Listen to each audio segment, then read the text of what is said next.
Is there a best way to grow onions? I want to find out. I've been growing these bulbous bad boys for many years now to great success, but in this video, we're trying out 3 different methods to see which one is the best. Bulbing onions are challenging to grow for many different reasons, but the primary one is that they take a really long time, and it really depends on what variety.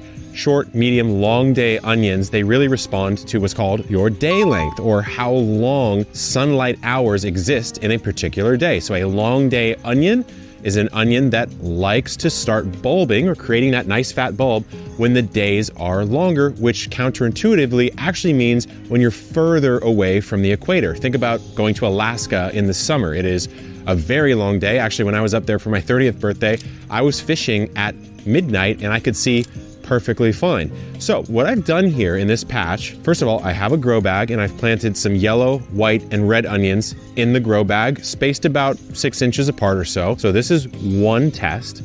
But then over here, I've got a pretty unique setup. So I've got yellow, white, and red onions, but on this half, I spaced them out about 6 inches apart in a row. And then I put a line of fertilizer in a trench, and then 12 inches on the other side, I've got another row of onions. So this particular set right here, there's a lot of space between the row, a lot of space between the onions, and a whole line of granular organic fertilizer running right down the middle.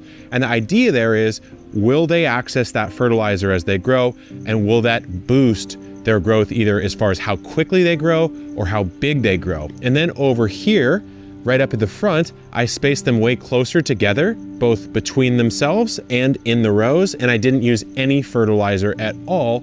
And what you're seeing now is about 2 months later, the process of that growth. So as we look at this patch, the first thing I'm kind of shaking my head at myself is that I planted it right next to the Epic greenhouse right here, which does cast a bit of a shadow out to about here. So that's why you see some of the ones over here being a lot taller than these ones, no matter what method that I'm using. And then the grow bag was just kind of chilling over there in full sun. So these actually look arguably the best. There's nothing I see wrong at all.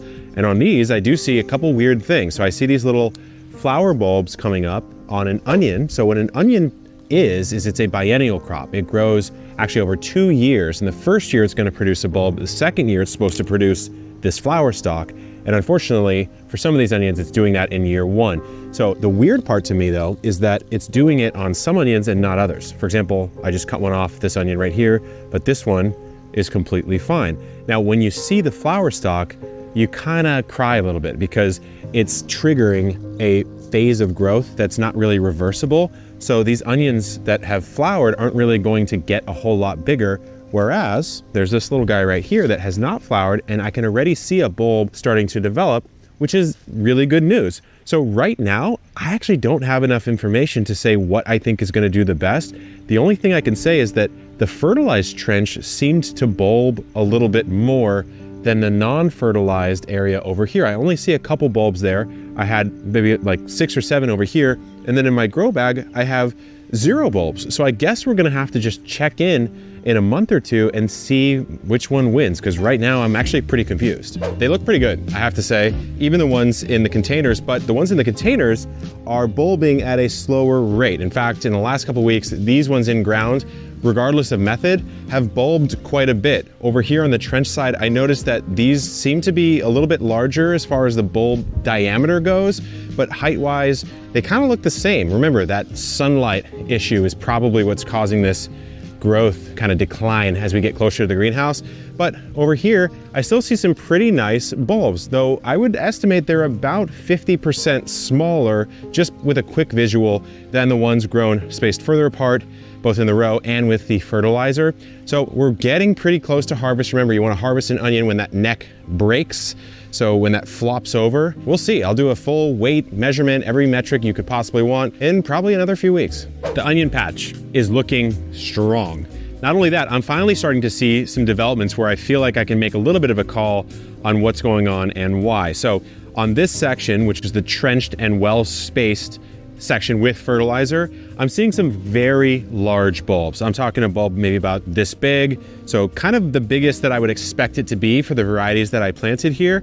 And then when I meander on through to this side, which is planted closer together, no fertilizer, I'm still honestly seeing pretty darn good onions, but none of them are massive like some of the ones on this side. So I suspect that this spacing and fertility perhaps is contributing to that. But to be honest with you guys, I would not be upset to have all of these onions as my only harvest. So I'm very excited, only time will tell. And then we're gonna do a count and weigh and see if we actually learned anything. My friends, it is time. We planted this together almost 6 months ago in early January, and I'm sitting looking at what looks like kind of a pile of trash. These don't look that good, but that's actually the perfect time to harvest. So when onions have what's called a broken neck, when the top flops over, that's our signal to harvest. So what I want to do now is come through and harvest, lay them all out on the table with the labels, and try to figure out if this planting technique made any difference at all. And then finally, what I'll do is provide my recommendation on what I'd do with my onions next year. All right, I have a lot of onions, guys. I don't know exactly what I'm gonna do. Maybe over on the Epic Homesteading channel, you will see what we turn these into. That's where I explore kind of what to do after you harvest from the garden that you're growing. But what we need to do now, chop all the tops off and weigh and count them and see what kind of difference there was. Already, I'm starting to see a couple differences, but I'm gonna let the results speak for themselves. So to start the measuring process, I am going to remove the tops just to level the playing field. Normally when you're growing an onion, like I said, you're waiting for this to break and then you're curing your onion and you're leaving it out in like dappled sunlight for at least a few days for the skin to get nice and papery and for this junction point to be completely dry. So if I cut this off, there's a little bit of juice still up in here. Definitely smells like a little onion juice. Normally I'd want that to be perfectly dry for this use case, but I gotta figure out how much these things weigh. So I'm gonna chop it off. That's number 8 and number 9. And we are at 7 pounds, 5.2 ounces on our yellow Gran X that was trenched and fertilized. 10, 6 pounds, 7 ounces. That's 10 at 7 pounds, 2.4 ounces. 9 at 5 pounds, 2 ounces. 9 at 6 pounds, 4.2 ounces. And 10, 6 pounds, 4 ounces. 10, 6 pounds, 3.3 ounces.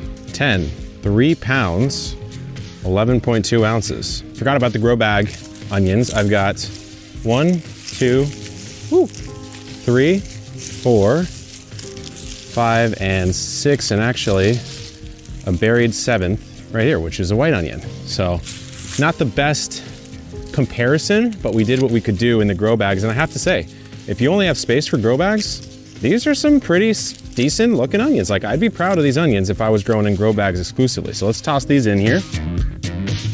And 7, 2 pounds, 6.3 ounces. I have to say, one of the cooler onion harvests that I've ever had. So what you see here on the table is each variety. Yellow Gran X, we got white Bermuda, Texas Super Sweet, and our red onion with our fertilized trench and broader spaced on the right side and our tighter spaced with no fertilizer on the left side, and it goes down. We'll put a chart up for you.